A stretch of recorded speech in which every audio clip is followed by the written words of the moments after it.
Hi! Welcome to Richard Kabili YouTube channel, and for today's tutorial, I will be teaching you on how to turn on and off pass-through gesture sound and voiceover on iPhone X. But first, kindly subscribe to this channel and don't forget to hit the subscribe button and the bell to notify you for the new updates. And let's start! Using your iPhone X from your home screen first, go to Settings. Then in the Settings, scroll down and find the Accessibility, then tap. Then in the Accessibility, go to Vision section and then tap the voiceover. Then in the voiceover, scroll down and tap the audio. Then after that in the audio, tap the sound and haptics.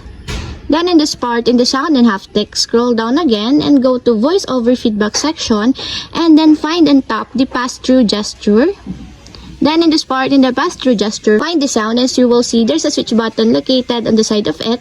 Then all you have to do is just tap it to enable until it becomes green.